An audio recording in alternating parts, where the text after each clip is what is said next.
My stepmother had no idea I'd funded her $2,847,300 lifestyle for 37 months. At my housewarming, she hissed, "You'll never be successful." September 15th, 2025, 3:47 p.m. The foyer of my new house on Northwest Burnside Street in Portland. The marble countertop gleamed white under the skylight.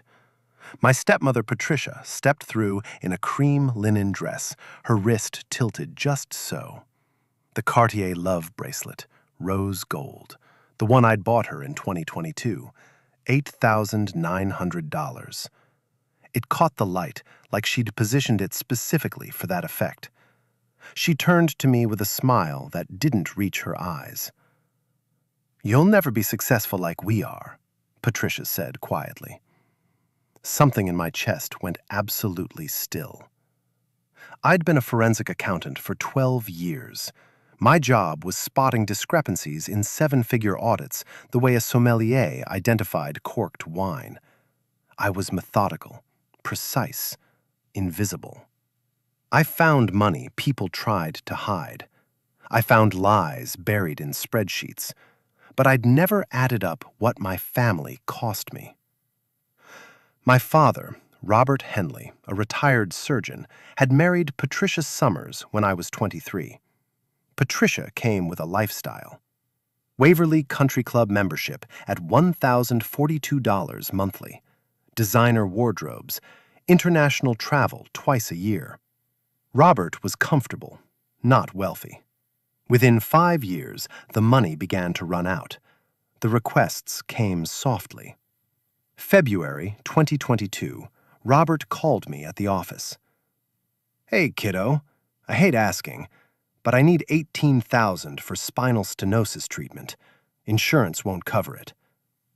I didn't hesitate. "I'll transfer it tomorrow." That was the first one. In March, Patricia left a voicemail. "The country club is asking about our dues, $8,500. It's so embarrassing, Morgan. Could you possibly—" I could. I did.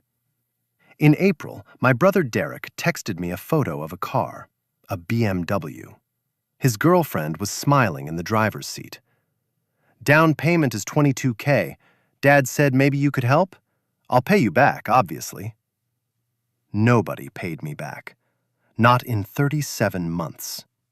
By December 2022, Robert's health deteriorated.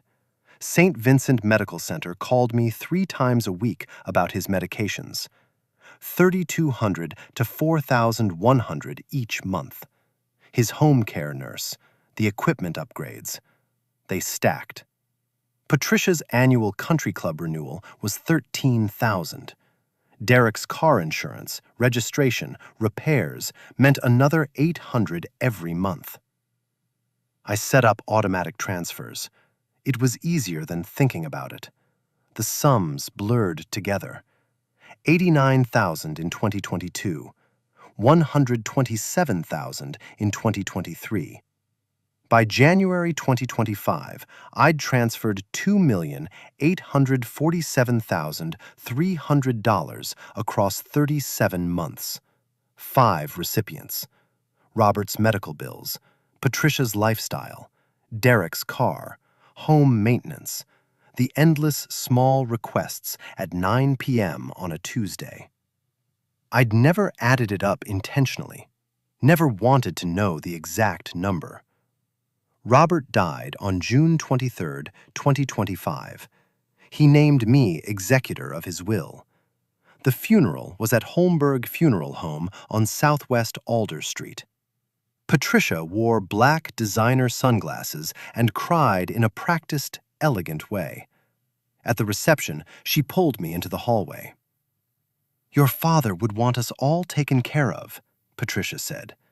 "I'm assuming you'll want to help with the house." The house. Robert's house.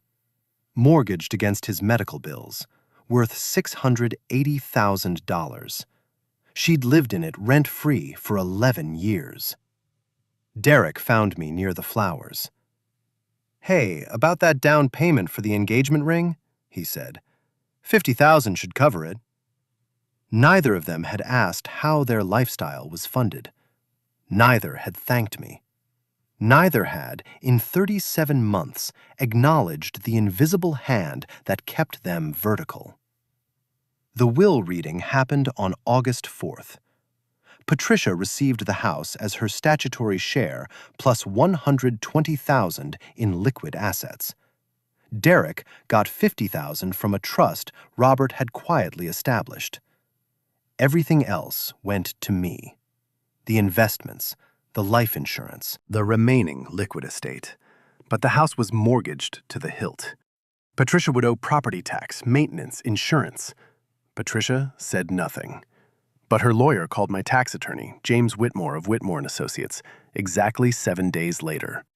On the drive home, I forwarded my spreadsheet to James. The subject line, I need to know what I'm legally required to give them. 2 months after the will reading, Patricia's lawyer submitted a formal claim. Robert's widow should receive the entire life insurance payout, $340,000. Except I was the beneficiary. Patricia claimed Robert had promised to change it before he died. On October 3rd, Patricia called me directly. We're struggling, she said. Her voice softened to something almost vulnerable. Your father would want me to be okay. The estate covers your statutory share, I said. That's what the law allows. This is spite. I hung up. That night, I asked Patricia to meet me downtown. Just coffee, just something casual before everything became legal. We sat in a quiet corner of a Pearl District cafe, the kind of place where nobody knew us and nobody would remember us. I didn't waste time. For 37 months, I transferred $2,847,300 into your accounts, I said. My voice was steady, forensic accountant steady. Every country club membership, every medical bill, every dollar Derek spent on his car. I documented all of it. Patricia's face hardened. That's called family, Morgan. That's called loving your parents. I loved Dad. Dad's dead. And you've been telling people I don't work hard, that I'm not successful, that I'm the failure of this family, while you lived on my money.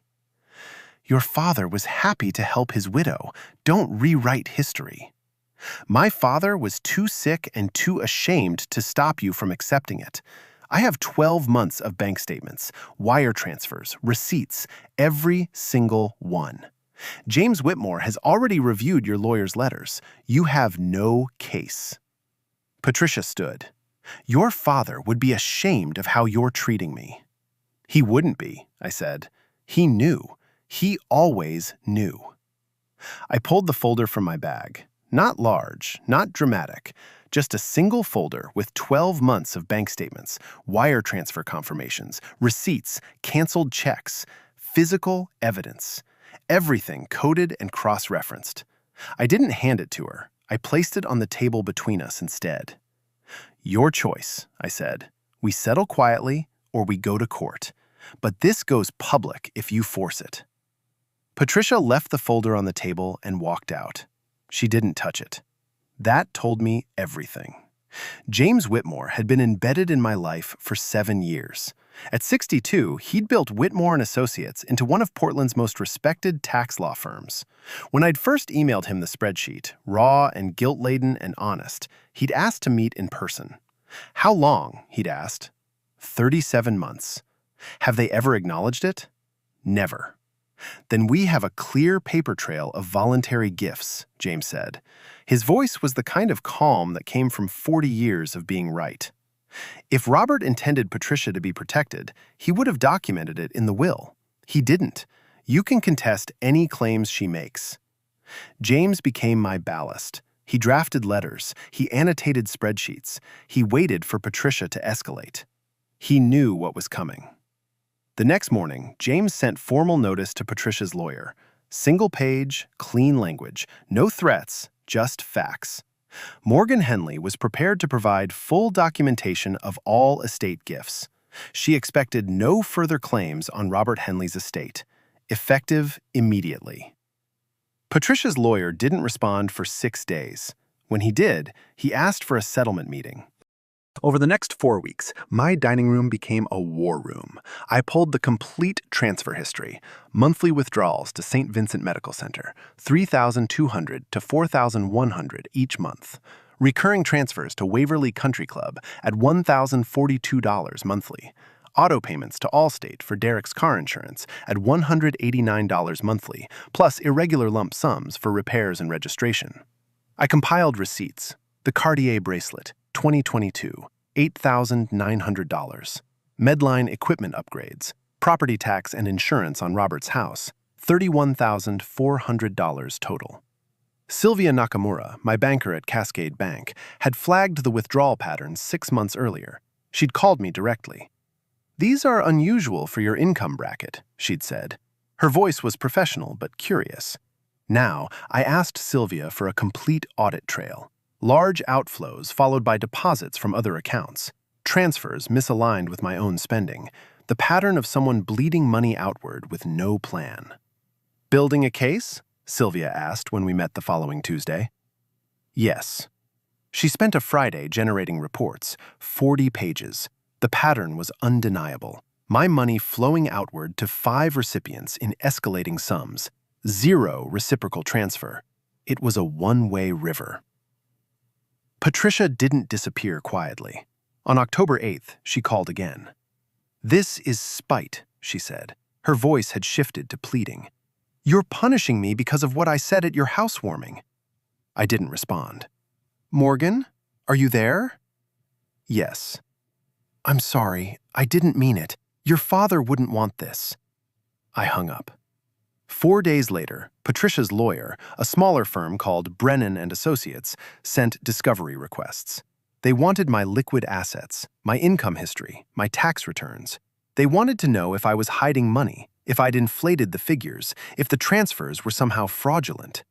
James's response came 2 days later. A spreadsheet more detailed than any tax return, annotated with dates and sources, every dollar I'd given them, every dollar I'd earned, every place it went. 3 weeks later, Patricia's lawyer replied that they had no further questions. Patricia's house listed for sale on November 4th, $679,000. The asking price undercut the market. She was leaving Portland. James called me that afternoon. "We're filing a civil suit," he said. We sat at a coffee shop on Southwest Alder, the same neighborhood as the funeral home. "Not for restitution. You gave the money voluntarily, but we're requesting full discovery on Patricia's finances. We're going to know everything." The threat was transparent. Public litigation would expose her entirely. Every country club charge, every flight, every designer purchase justified by a lie. "Will she settle?" I asked. "She'll settle because she's terrified," James said. His coffee went untouched. "She's been living a lifestyle she didn't earn for 11 years. She doesn't want that on public record." He was right. Sylvia agreed to serve as financial expert witness if litigation continued. At 49 years old, with 14 years at Cascade Bank, she'd testified in 3 divorce cases. She understood how to articulate financial patterns to a jury. "This is dependent behavior," Sylvia told me, reviewing the spreadsheet. "She was trained to spend money she didn't have, and she got angry when it stopped. The numbers prove it." The smoking gun wasn't a single piece of paper. It was the architecture of the entire spreadsheet. Consistent escalating withdrawals. Correlation between Robert's declining health and rising amounts. 0 reciprocal income. 0 gratitude. It was the Cartier bracelet. A specific object, a specific price, a specific year, a specific person who never said thank you. It was the folder on the marble countertop. On October 28th, Patricia's lawyer called James Whitmore with a settlement offer. Patricia would accept her statutory share, $120,000. She would withdraw all claims if I agreed to keep the financial documentation confidential. James told me that evening. "What do you want to do?" he asked. I already knew the answer. "No," I told James. "She apologizes publicly or I go to court." He set down his coffee. "Morgan, you'll win either way. The documentation is airtight. A settlement is a win." She humiliated me at my own housewarming. She told me I was a failure while wearing jewels I bought her. She lived on my money for years without gratitude, and now she wants me to hide it to protect her reputation? That's not a settlement, that's complicity. James was quiet for a long time. Then he picked up his phone and called Patricia's lawyer. On November 12th, I called Derek. "I know what's happening," he said before I could speak. His voice was tight. "Patricia sent me money for legal expenses. I don't want any part of this." "You funded your lifestyle on my money for 37 months, I said. "You got a call every 3 months asking to help with your car payments. Never once did you ask how I could afford it." Derek was quiet. "I'm not going after you legally," I continued. "But Patricia is going to settle, and she's going to apologize. You can decide if you want to be there." "I'll be there," Derek said. On November 19th, Patricia arrived at James Whitmore's conference room on Southwest Morrison Street. She was smaller somehow, thinner, older, like the year had aged her a decade. She brought a typed letter. "Dear Morgan, I apologize for my comments at your housewarming and for my failure to acknowledge the financial support you provided to me and our family. I understand that I acted with entitlement and ingratitude. I will accept the statutory share of the estate as outlined in Robert's will. I have no further claims. Patricia Henley." "Why did you never tell me?" I asked. Patricia didn't look up. "Because you would have said no." I unfastened the Cartier bracelet from my wrist, the rose gold love bracelet, the one Patricia had worn for 3 years without ever knowing its cost. $8,900. I placed it on the conference room table. Light caught the metal. "This comes back," I said. "It was a gift to someone who needed to know they were valued. You never valued it." Patricia left an hour later. Derek hugged me in the parking lot and cried. I didn't. Her house sold in 12 days. She moved to Seattle and took a job as an administrative assistant at a nonprofit legal clinic. $38,000 a year. My realtor confirmed 6 months later that she was living in a modest one-bedroom apartment in Capitol Hill. No country club, no international travel. Derek stayed in Portland. He deleted his dating app and took a second job as a personal trainer. He called me every month, usually to apologize again. I was named executor of Robert's estate. The distribution took 4 months. Patricia received $120,000. Derek received $50,000 from the trust. I inherited $1,680,000 in investments, the life insurance proceeds, and Robert's property, which I sold for $685,000. I paid off my mortgage on Northwest Burnside Street in a single payment on January 15, 2026. Derek reached out in March. I want to repay you, he said, for everything. The car payments, the insurance. I've been saving. I thought about refusing. Instead, I said, you can repay me $5,000. The rest is tuition for obliviousness. Let's call it even. Derek cried again. This time, I let him.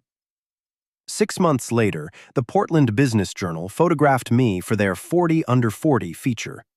The headline read, Forensic Accountant Morgan Henley on Expertise, Integrity, and Knowing Your Numbers. They noted my recent work on 3 high-profile fraud cases, a 100% success rate. My new firm, Henley Estate Consulting. 2 paralegals managing complex family asset distributions. It was becoming my specialty, untangling the lies people told themselves about money, about obligation, about love. I'd bought 2 rental properties on Southeast Hawthorne Boulevard. I'd become, quietly, exactly what Patricia had said I'd never be, successful. On my bedroom dresser sat the Cartier bracelet, no longer on my wrist. Sometimes I looked at it and remembered my father's face when I'd helped him into bed. The shame in his eyes. The apology he'd never spoken aloud. The quiet knowledge that his new wife was bleeding him dry, and he was too proud or too tired to stop it. I'd done it out of love, not obligation. That was the difference Patricia never understood. Love is voluntary. Entitlement is a parasite. I'd spent 37 months invisible, funding a family that took me for granted. Now I was visible. I was building something that was mine alone, and I would never apologize for that.